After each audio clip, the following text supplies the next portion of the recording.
दोस्तों, जरा एक पल के लिए अपनी भागती हुई जिंदगी को रोकिए और मेरे एक सवाल पर गौर कीजिए। अगर कोई आपसे कहे कि आपकी किस्मत, आपका भविष्य, आपकी सफलता और आपकी असफलता सब कुछ सिर्फ इस एक बात पर टिका है कि आप किसकी पूजा करते हैं, तो क्या आप यकीन करेंगे? शायद आप में से ज्यादातर लोग कहेंगे, हां बिल्कुल, मैं ईश्वर में आस्था रखता हूं, इसीलिए तो मैं सुरक्षित हूं।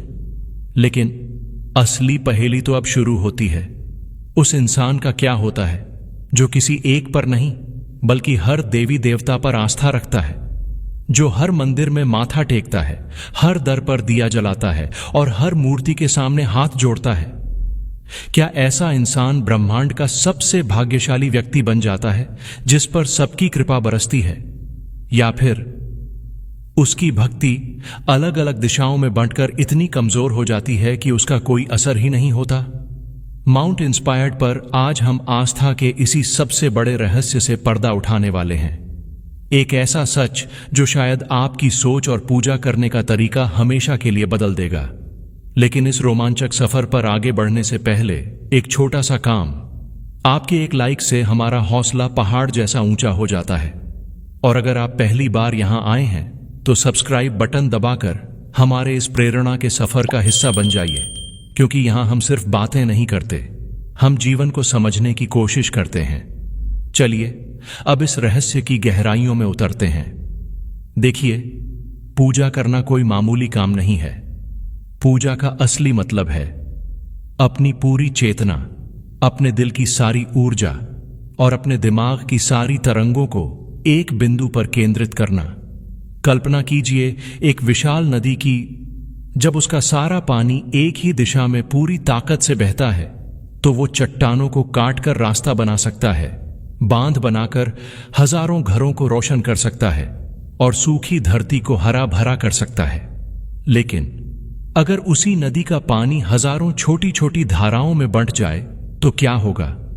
वो पानी बिखर जाएगा, उसकी ताकत खत्म हो जाएगी। वो न तो बिजली बना पाएगा, न खेत सींच पाएगा और न ही किसी की प्यास बुझा पाएगा। ठीक यही होता है उस इंसान के साथ जो अपनी आस्था को हर देवी देवता में बांट देता है। उसकी आध्यात्मिक ऊर्जा बिखर जाती है। पर रुकिए, कहानी इतनी सीधी नहीं है। अगर यह सच होता तो हमारे महान ऋषियों और शास्त्रों ने हमें अलग अलग देवी देवताओं की पूजा का रास्ता क्यों दिखाया? क्यों किसी घर में मां लक्ष्मी की आराधना होती है तो किसी में विघ्नहर्ता गणेश की? कोई शिव की भक्ति में लीन है तो कोई मां दुर्गा की शक्ति में? असली रहस्य इसी सवाल के जवाब में छिपा है। और जब तक आप इसे समझेंगे नहीं, आपका जीवन भी उस बिखरी हुई नदी की तरह उलझा रहेगा। महान योगी परमहंस योगानंद जी ने इस बात को बड़े ही सरल शब्दों में समझाया था। उन्होंने कहा था, मनुष्य का मन अगर 100 दिशाओं में दौड़ेगा तो वो कहीं नहीं पहुंचेगा, लेकिन अगर वही मन एक ही केंद्र पर टिक जाए तो वो चमत्कार कर सकता है। यही सिद्धांत हमारी भक्ति पर भी लागू होता है। सोचिए, एक इंसान आज मां लक्ष्मी से धन और समृद्धि की कामना कर रहा है। कल वो भगवान शिव से मन की शांति मांग रहा है। परसों मां दुर्गा से साहस और शक्ति की प्रार्थना कर रहा है और उसके अगले दिन भगवान गणेश से बुद्धि का वरदान मांग रहा है। नतीजा क्या होता है? उसका मन किसी एक गुण पर, किसी एक ऊर्जा पर टिक ही नहीं पाता। उसकी आस्था एक स्थिर स्तंभ बनने के बजाय एक डांवाडोल नाव की तरह हो जाती है। लेकिन असली सस्पेंस तो यहां है। क्या ऐसा करना वाकई गलत है? क्या हर देवी देवता की पूजा करने वाला इंसान अनजाने में अपना ही नुकसान कर रहा है? या फिर इस बिखराव में कोई ऐसा अदृश्य वरदान छिपा है जो हमारी नजरों से ओझल है? यह सवाल इतना गहरा है कि इसका जवाब आपकी आत्मा को झकझोर कर रख देगा। मैं आपको एक उदाहरण देता हूं। सोचिए, एक किसान है जिसके पास दुनिया के सबसे बेहतरीन बीज हैं। अगर वो उन सारे बीजों को एक ही उपजाऊ खेत में बोता है और पूरी लगन से उसकी देखभाल करता है तो यकीनन एक दिन फसल लहरा उठेगी। लेकिन अगर वही किसान मुट्ठी भर बीज यहां फेंकता है, थोड़े बीज पथरीली जमीन पर बिखेर देता है, कुछ जंगल में उछाल देता है, तो क्या होगा?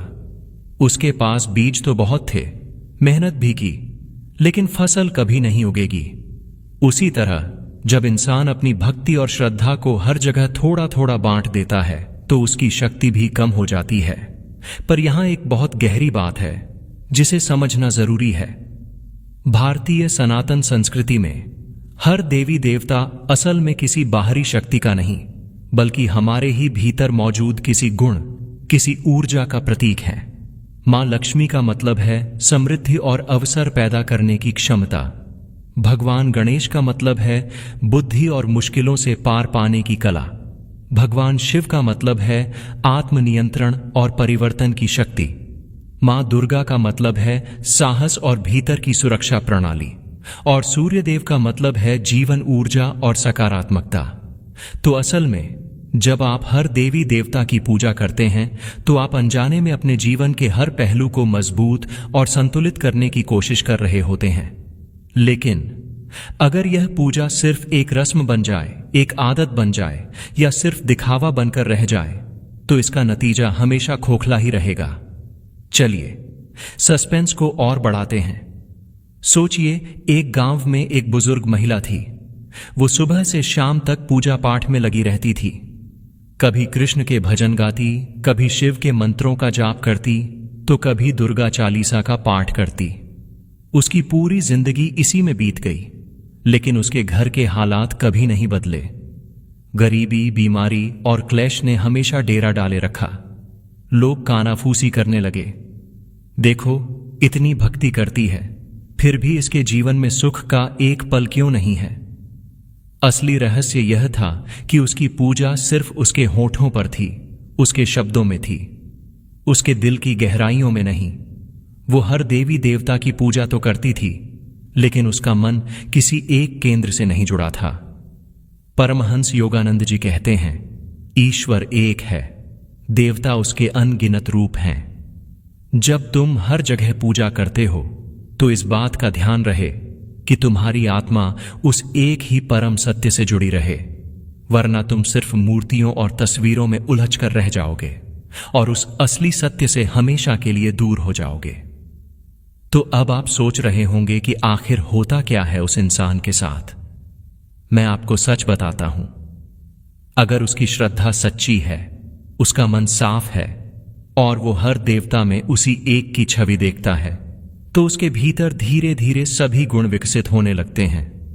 अगर उसे धन की चाह है तो उसे अवसर दिखने लगते हैं। अगर उसे बुद्धि की जरूरत है तो मुश्किलों में समाधान मिलने लगते हैं। और जब कोई संकट आता है तो भीतर से एक अनजानी शक्ति प्रकट होने लगती है, क्योंकि असल में देवी देवता बाहर नहीं, वो हमारे ही भीतर हैं। पूजा तो बस एक चाबी है जो हमारे अंदर के उन दरवाजों को खोलती है। लेकिन अगर वही पूजा सिर्फ दिखावा है, बिना मन के है, तो उसके नतीजे बेहद खतरनाक हो सकते हैं। ऐसा इंसान धीरे धीरे उलझनों के जाल में फंस जाता है, क्योंकि उसका मन कभी स्थिर नहीं रहता। उसकी ऊर्जा हर दिन बिखरती रहती है। वो एक मंदिर से दूसरे मंदिर दौड़ता रहता है, लेकिन उसके भीतर का खालीपन और बढ़ता जाता है। तो दोस्तों, अभी तक की बातों का निचोड़ यही है कि हर देवी देवता की पूजा करने वाले इंसान के साथ वही होता है जो उस किसान के साथ होता है जिसने अपने बीज हर जगह बिखेर दिए। अगर मन एकाग्र नहीं है तो पूजा बेअसर है, लेकिन अगर मन एकाग्र है और गहरी समझ के साथ पूजा की जा रही है तो वही पूजा इंसान को धीरे धीरे संपूर्ण बना देती है। दोस्तों, हम अभी तक इस रहस्य की पहली परत को समझ चुके हैं कि हर देवी देवता की पूजा करने वाला व्यक्ति अक्सर अपनी आस्था को बिखरा देता है। तो अब सवाल और भी गहरा हो जाता है, क्या कोई ऐसा तरीका है जिससे हर देवी देवता की पूजा भी हो जाए और हमारी आध्यात्मिक शक्ति भी न बिखरे? क्या इंसान सबकी आराधना करते हुए भी अपने मन को एक पहाड़ की तरह स्थिर रख सकता है? यही सवाल हमारी आज की यात्रा का अगला पड़ाव है। लेकिन रुकिए दोस्तों, आपके लिए इतनी मेहनत से हम यह जानकारी और प्रेरणा लेकर आते हैं। बदले में आपका एक लाइक और एक प्यारा सा कमेंट हमारे लिए बहुत मायने रखता है। अगर आपको यहां तक की बातें पसंद आईं, तो वीडियो को लाइक करके माउंट इंस्पायर्ड परिवार को और मजबूत बनाइए और अगर अब तक सब्सक्राइब नहीं किया है तो कर लीजिए, क्योंकि असली रहस्य तो अब खुलने वाला है। जरा सोचिए, एक बच्चा है जिसके सामने मिठाइयों से भरी एक थाली रखी है। उसमें रसगुल्ला भी है, गुलाब जामुन भी है, बर्फी भी है और जलेबी भी। बच्चा हर मिठाई का स्वाद लेना चाहता है, लेकिन अगर वो हर मिठाई का बस एक छोटा सा टुकड़ा खाकर छोड़ दे, तो क्या उसे किसी भी मिठाई का असली स्वाद और आनंद मिल पाएगा? नहीं। लेकिन अगर वही बच्चा धैर्य के साथ पहले एक मिठाई को पूरा खाता है, तो उसका मन तृप्त हो जाएगा, उसे असली स्वाद का अनुभव होगा। पूजा भी कुछ ऐसी ही है। हम सब चाहते हैं कि हमें हर देवी देवता का आशीर्वाद मिले, लेकिन असली सवाल यह है कि हमारा मन एक समय में कितनी गहराई तक उतर पाता है। परमहंस योगानंद जी ने कहा था, भगवान को पाना है तो मन को एकाग्र करना ही पड़ेगा। बिखरा हुआ मन कभी आत्मा से जुड़ नहीं सकता। इसका मतलब यह नहीं है कि आप अलग अलग देवी देवताओं की पूजा करना छोड़ दें, नहीं, बल्कि इसका मतलब यह है कि पूजा करते समय हर देवी देवता को उसी एक परम शक्ति का रूप माने। जब आप मां लक्ष्मी की पूजा करें तो यह समझें कि असली लक्ष्मी बाहर के नोटों में नहीं, बल्कि आपके भीतर संतोष और अवसर पैदा करने की शक्ति में है। जब आप भगवान शिव की पूजा करें तो यह महसूस करें कि असली शिव आपके भीतर का संयम, साहस और परिवर्तन को स्वीकार करने की क्षमता है। और जब आप मां दुर्गा की पूजा करें तो यह जाने कि असली दुर्गा आपके भीतर की वो अदम्य ऊर्जा है जो आपको हर कठिनाई से लड़ने की ताकत देती है। क्या आपने कभी सोचा है कि हमारे ऋषि मुनियों ने अलग अलग देवताओं की पूजा की परंपरा क्यों शुरू की? क्या यह सिर्फ एक विश्वास था या इसके पीछे कोई गहरा मनोवैज्ञानिक विज्ञान था? सच्चाई यह है कि हर देवी देवता एक तरह का साइकोलॉजिकल कोड है, एक मनोवैज्ञानिक कुंजी है। जब आप किसी एक देवी देवता की पूजा पर ध्यान केंद्रित करते हैं तो आप असल में अपने अवचेतन मन को उस गुण की तरफ प्रोग्राम कर रहे होते हैं। मान लीजिए किसी का जीवन कर्ज और गरीबी में फंसा है।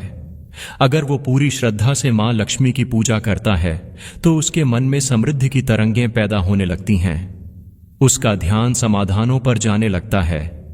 उसकी नजर उन रास्तों पर पड़ती है जो उसे पहले कभी दिखाई नहीं दिए, और यही छोटी छोटी चीजें मिलकर एक दिन उसकी किस्मत बदल देती हैं।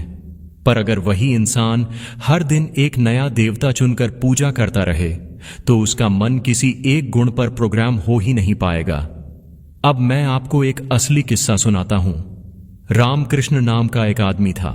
उसका जीवन संघर्षों का दूसरा नाम था। कभी नौकरी चली जाती, कभी व्यापार डूब जाता, तो कभी परिवार में बीमारियां पीछा नहीं छोड़ती थीं। परेशान होकर उसने हर देवी देवता की पूजा करनी शुरू कर दी। सोमवार को शिव, मंगलवार को हनुमान, बुधवार को गणेश, गुरुवार को विष्णु, शुक्रवार को लक्ष्मी, शनिवार को शनिदेव और रविवार को सूर्यदेव। उसकी सुबह और शाम बस पूजा और मंत्रों में बीतने लगी।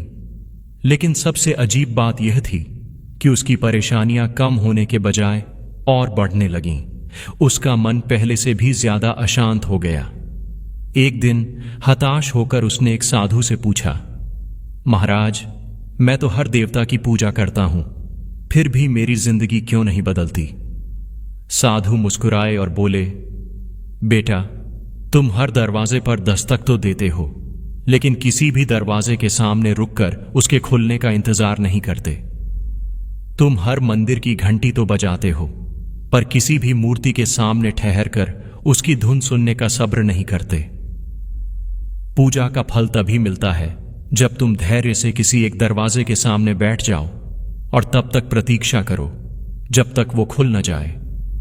ये बात रामकृष्ण के दिल में उतर गई। उसने अपने मन को स्थिर किया और भगवान शिव की आराधना में लीन हो गया। धीरे धीरे उसका मन शांत होने लगा, जैसे तूफान के बाद झील का पानी ठहर जाता है।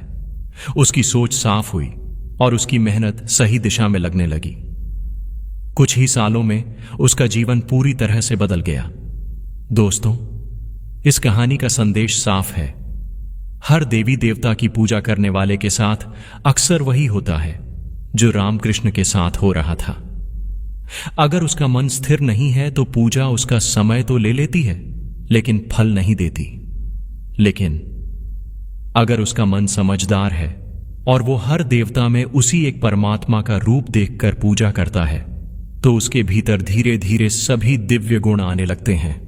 परमहंस योगानंद जी कहते हैं, भगवान की राह कोई बाजार नहीं है जहां तुम हर दिन नया सामान चुन लो। यह तो गहरी साधना की एक पगडंडी है जहां धैर्य, एकाग्रता और समर्पण से ही मंजिल मिलती है। अब असली सस्पेंस का दरवाजा खुलता है। सोचिए, अगर कोई व्यक्ति सच में पूरे मन से हर देवी देवता की पूजा करता है, हर आराधना को अपनी आत्मा से जोड़कर करता है, तो क्या होगा? जवाब यह है कि उसकी आत्मा धीरे धीरे विशाल होने लगेगी। उसका मन हर दिशा में फैलकर सबको स्वीकार करने लगेगा। जैसे सूर्य की किरणें बिना भेदभाव के सब पर पड़ती हैं, वैसे ही उसका प्रेम और करुणा सबके लिए हो जाएगा।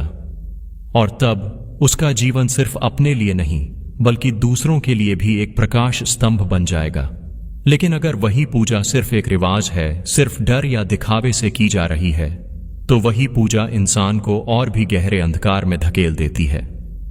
तो दोस्तों, अब तक का निष्कर्ष यही है कि हर देवी देवता की पूजा करने वाले इंसान के साथ दो ही चीजें होती हैं। अगर उसकी पूजा समझ के साथ है तो उसके भीतर सारे गुण जागने लगते हैं। लेकिन अगर उसकी पूजा बिना समझ के सिर्फ बिखरे हुए भाव से है, तो उसका जीवन एक ऐसी नाव की तरह हो जाता है जिसके पास चप्पू तो बहुत है, लेकिन उसे जाना कहां है इसका कोई पता नहीं। हर देवी देवता की पूजा करने वाले इंसान का मन अगर बिखरा हुआ है तो उसका जीवन उलझ जाता है, और अगर उसका मन एकाग्र और प्रेम से भरा है तो वही पूजा उसे संपूर्ण बना देती है। लेकिन अब सवाल यह उठता है कि इस पूरी प्रक्रिया में इंसान के साथ असल में घटता क्या है? क्या यह पूजा सच में उसकी किस्मत बदल देती है, या यह सिर्फ एक मानसिक संतोष है? यह रहस्य इतना गहरा है कि इसे समझे बिना इंसान या तो अंधविश्वास में डूब जाता है या फिर पूजा पाठ से ही दूर भागने लगता है। और इसका जवाब हमारी इस यात्रा के आखिरी पड़ाव में है। एक पल ठहर कर अपने आसपास देखिए। आपको ऐसे बहुत से लोग मिलेंगे जो हर देवी देवता की पूरी श्रद्धा से पूजा करते हैं। उनके घर के मंदिर में हर भगवान की तस्वीर या मूर्ति होती है। सुबह शाम अगरबत्ती, दीपक, मंत्र और भजन उनकी जिंदगी का हिस्सा होते हैं। लेकिन अब ईमानदारी से सोचिए, क्या ऐसे लोग हमेशा खुश रहते हैं? क्या उनके जीवन में कोई दुख, कोई तकलीफ नहीं आती? जवाब हम सब जानते हैं, नहीं। उनके जीवन में भी वही समस्याएं आती हैं, बीमारी, कर्ज, रिश्ते में अनबन, संघर्ष। तो फिर यह पूजा आखिर कर क्या रही है? सस्पेंस यहीं से शुरू होता है। असल में पूजा का असर बाहर से पहले हमारे भीतर होता है। जब कोई इंसान हर देवी देवता की पूजा करता है तो उसके भीतर धीरे धीरे यह भाव जागने लगता है कि यह जीवन सिर्फ उसका अकेले का नहीं है। उसे यह एहसास होता है कि कोई एक ही परम शक्ति है जो हर जगह है, हर रूप में है। और यही एहसास उसे विनम्र बना देता है, उसके मैं को छोटा कर देता है। परमहंस योगानंद जी कहते हैं, जो हर जगह भगवान को देखता है उसका अहंकार मिट जाता है, और अहंकार मिटते ही इंसान ईश्वर के सबसे करीब पहुंच जाता है। तो जब कोई हर देवी देवता की पूजा करता है तो उसके साथ सबसे पहली और सबसे अच्छी चीज यह होती है कि उसका अहंकार धीरे धीरे टूटने लगता है। लेकिन कहानी में एक मोड़ है। हर इंसान पूजा इसलिए नहीं करता कि उसका अहंकार मिट जाए। ज्यादातर लोग पूजा करते हैं क्योंकि उन्हें कुछ चाहिए, धन, सुख, संतान, शक्ति या सुरक्षा। और जब तक पूजा स्वार्थ से बंधी रहती है उसका असर भी सीमित रहता है। लेकिन जिस दिन पूजा स्वार्थ से उठकर आत्मा से जुड़ जाती है, उस दिन उसका असर असीमित हो जाता है। मैं आपको शंकरलाल नाम के एक व्यापारी का किस्सा सुनाता हूं। उसका कारोबार हमेशा घाटे में रहता और वो कर्ज के दलदल में धंसता जा रहा था। उसे लगा, शायद मेरे भगवान मुझसे नाराज हैं। उसने हर देवी देवता की पूजा करनी शुरू कर दी। सोमवार को शिव, मंगलवार को हनुमान, और इसी तरह पूरे हफ्ते। सालों तक उसने यह नियम निभाया, लेकिन उसका घाटा कम नहीं हुआ। एक दिन उसकी मुलाकात एक पहुंचे हुए साधु से हुई। साधु ने उसकी आंखों में देखकर कहा, बेटा, तू पूजा तो बहुत करता है, लेकिन तेरे भीतर प्रेम नहीं, डर है। तू सोचता है कि अगर आज इस देवता की पूजा नहीं की तो वो नाराज हो जाएगा, कल उसकी नहीं की तो वो कोई विपदा भेज देगा। यही डर तेरे जीवन की सबसे बड़ी रुकावट है। पूजा डर की सौदेबाजी नहीं, प्रेम का समर्पण है। ये बात शंकर लाल के दिल को तीर की तरह लगी। उसने पूजा को डर से नहीं, प्रेम से करना शुरू किया। वो यह सोचकर पूजा नहीं करता था कि क्या मिलेगा, बल्कि यह सोचकर करता था कि मेरे पास जो कुछ भी है उसके लिए धन्यवाद। धीरे धीरे उसका मन शांत हुआ और उसका कारोबार संभलने लगा। इस कहानी का सार यही है कि हर देवी देवता की पूजा करने वाले इंसान के साथ दो ही बातें होती हैं। अगर उसकी पूजा डर पर आधारित है तो उसका जीवन और उलझता है, लेकिन अगर उसकी पूजा प्रेम और कृतज्ञता पर आधारित है तो धीरे धीरे उसका जीवन कमल की तरह खिलने लगता है। अब यहां एक गहरी बात और समझिए। हमारी परंपरा में हर देवी देवता किसी न किसी तत्व या ऊर्जा का प्रतिनिधित्व करते हैं। यह जीवन के हर पहलू को संतुलित करने का एक आध्यात्मिक विज्ञान है। जब कोई हर देवी देवता की पूजा करता है तो असल में वो अपने जीवन के हर पहलू को संतुलित करने की कोशिश कर रहा होता है।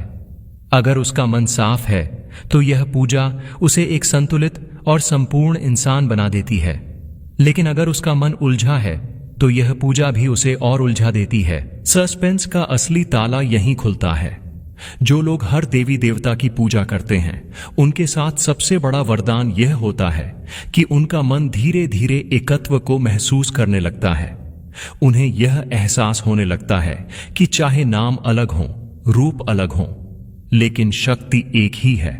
और जब इंसान यह समझ लेता है तो उसके जीवन की सारी बिखरी हुई कड़ियां अपने आप जुड़ने लगती हैं।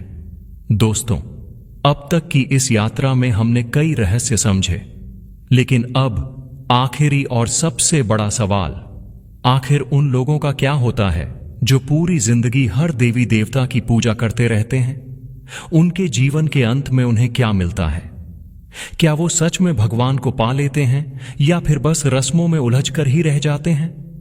सोचिए, जीवन एक लंबी नदी है और परमात्मा वो विशाल सागर है जिससे मिलने के लिए यह नदी बह रही है। जो लोग हर देवी देवता की पूजा करते हैं उनके साथ भी यही होता है। अगर उनका मन पूजा की गहराई को समझकर प्रेम से उसे करता है तो यह नदी धीरे धीरे उन्हें सागर तक यानी परमात्मा तक पहुंचा ही देती है। लेकिन अगर उनकी पूजा सिर्फ एक रस्म है, एक आदत है, तो वे जीवन भर नदी के किनारे बैठकर बस पानी को देखते रह जाते हैं और अंत में खाली हाथ ही चले जाते हैं। परमहंस योगानंद जी कहते हैं, ईश्वर रस्मों में नहीं, भावों में बसता है। अगर आपका भाव शुद्ध है तो हर देवी देवता की पूजा आपके लिए स्वर्ग की सीढ़ी बन जाती है। लेकिन अगर भाव ही नहीं है तो वही पूजा आपके कंधों पर एक बोझ बन जाती है। तो अंत में जो लोग हर देवी देवता की पूजा करते हैं उनके साथ सबसे बड़ा चमत्कार यह होता है कि अगर उनका मन निर्मल और प्रेम से भरा है तो वे धीरे धीरे हर भेद को मिटा देते हैं।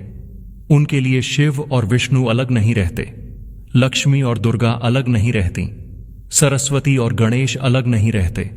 सब एक ही परम शक्ति के अलग अलग रूप हो जाते हैं और इसी अनुभव को अद्वैत कहते हैं, यानी जहां कोई दूसरा ना हो। एक साधु थे जो हर देवी देवता की पूजा करते थे।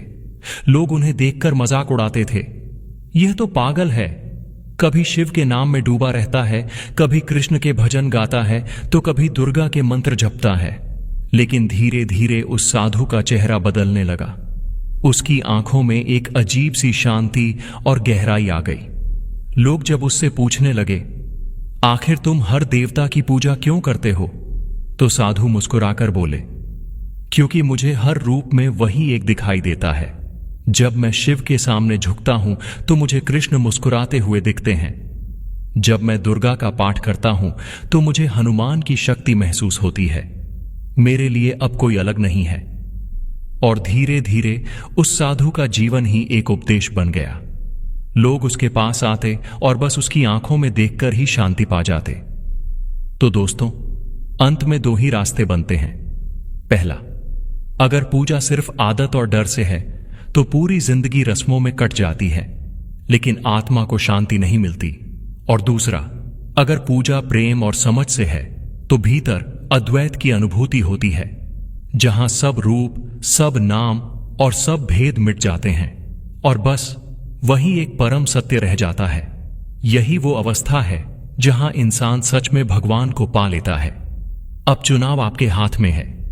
क्या आप रस्मों में उलझकर जिंदगी गुजारना चाहते हैं, या फिर अपनी पूजा को प्रेम और समझ से इतना गहरा बनाना चाहते हैं कि हर देवता में आपको वही एक सत्य नजर आए? माउंट इंस्पायर्ड का लक्ष्य केवल कहानियां सुनाना नहीं, बल्कि आपको उस प्रेरणा की चोटी तक ले जाना है जहां से आप अपने जीवन को एक नई ऊंचाई से देख सकें। अगर इस वीडियो ने आपके दिल के किसी तार को छुआ है तो इसे लाइक करें और अपने दोस्तों के साथ शेयर करें, और कमेंट में हमें बताएं कि आप इस विषय पर क्या सोचते हैं। चैनल को सब्सक्राइब करना न भूलें ताकि हम और आप मिलकर प्रेरणा के इस सफर पर आगे बढ़ते रहें। ओम शांति।